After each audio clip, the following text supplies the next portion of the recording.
Today is November the 4th, and this is our monthly update, our catch up on India with Nitin Saran and Vinny Longani from Saran and Company, a premier law firm in India. Gentlemen, thank you for speaking with me today. Thank you for having us again. So let's start on an update. In India this week, we've been seeing all kinds of interesting things about Jet Airways. I mean, Yeah. what's going on there? Well, first of all, one can very fairly say that we are going through the Christmas, the equivalent of Christmas for India. So there's a holiday mood at the same time.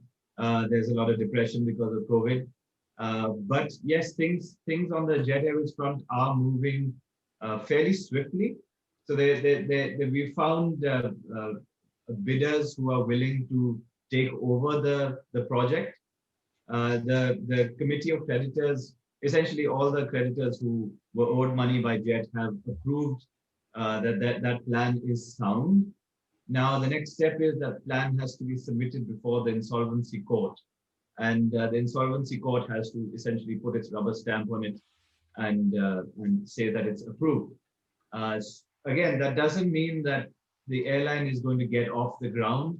It just means that they have a plan in place. And the little bit of information that we managed to gather was, just a couple of $100 million of dollars or so.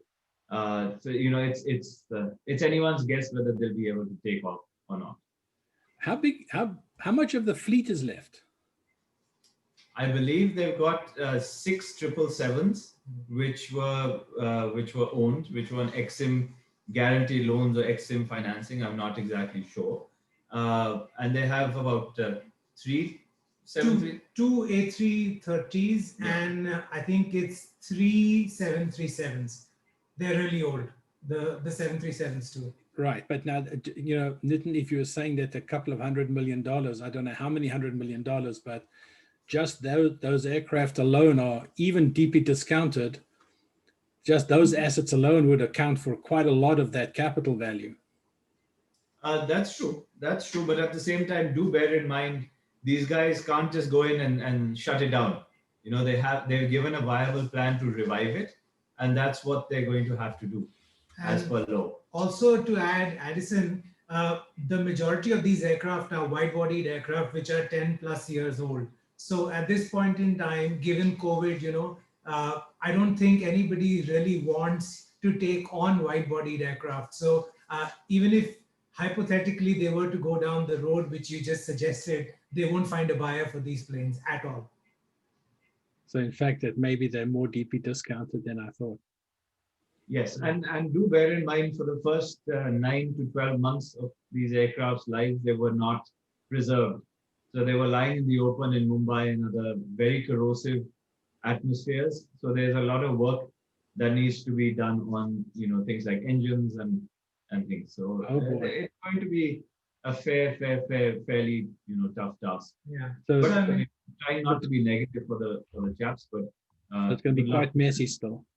Yeah, and also to add, just to give people a little bit of perspective, so the airline stopped flying about 18 months ago. A lot of these aircraft were grounded even before the airline stopped flying, because by the time Jet stopped flying, they only had a couple of aircraft in the air. So a lot of these wide-bodied aircraft have been on the ground, not really been maintained for a while. So it'll take a couple of $100,000 to get these aircraft airworthy. Millions, yeah, to actually sort of get them airworthy. So these people who've taken the airline over, who will sort of be handed over the airline on the basis of the plan that have been submitted, really have their work cut out. And also, the only last thing I'd like to add is they plan to revive Jet as a full-service airline. Now, allegedly, nobody's seen the plan. Now, we already have a full-service airline in India, which is backed by Singapore Airlines, jointly by Singapore Airlines and the Tata Group, which is Vistara. So Vistara has been flying for about 6 years now, and they continue to lose money. So if two of the biggest names in the business, well, the Tatas are known the world over, and so are Singapore Airlines. So if the two of them put together haven't been able to build a profitable airline from scratch in the past 6 years, I really don't know how these people will be able to revive an airline, a dead airline, and a profitable and turn it profitable within I don't know how many other years. So it's going to they have their work cut out. And just as a quick point, don't forget they still have about 4,000 employees on their roll. Yeah. So who are still employed. What? So yep. So whoever's taking this on has to deal with those people and their dues and their unpaid salaries, etc. So they're getting the whole package. They're getting a lot of aircraft, but they're getting a lot of liability. Wow. Okay. To be followed up, I guess. Yes. What are there any more developments? Last time we were talking a lot about local financing and sort of the local ecosystem for leasing. Any update on that? Well, the intentions are still there. A couple of more meetings have been held, but nothing concrete at the moment. So that's probably for the next month or the month after that, where we might have an update on that. Right. So the idea still has merit in the eyes of all concerned. Yes, it does. Yes, it does. So there's, I read a recent news article that two of the state-run airlines are also wanting to set up a aircraft financing or leasing arm. Let's see where that turns out. You know how that pans out.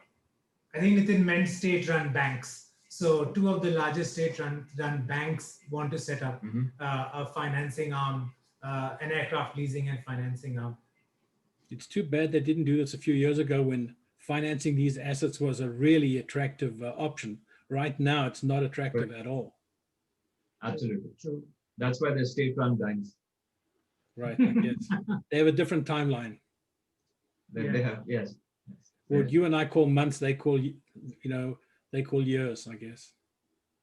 Absolutely. Absolutely. Okay. What about resumption of air travel in India? Last time we spoke, you'd mentioned, Vinny, the huge spike, even though relative to the population, it wasn't high, but still in absolute numbers, it was a huge spike in the coronavirus. Is the virus still running havoc in India? And what about travel bubbles or air travel generally domestically? Because we see China is now recovering almost back to 2019, which has been an amazing performance. Yeah, for them, it's been a great turnaround because they've been able to sort of eradicate the virus to a great extent or limit it greatly to be able to comfort their people enough so that they can travel.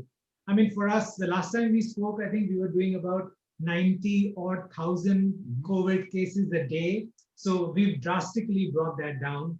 I guess the US has taken our place now. So you're doing 100,000 cases a day, whereas India is now down to about 48,000 cases a day, which is, given that we're a population of 1.3 billion people, that's I think we're sort of getting there. But then this is the holiday season. This is like the equivalent of our Christmas, like Nitin said. So people are out and about shopping, and in places like Delhi, even Chandigarh, where we are right now, where the firm is headquartered, there are spikes in cases.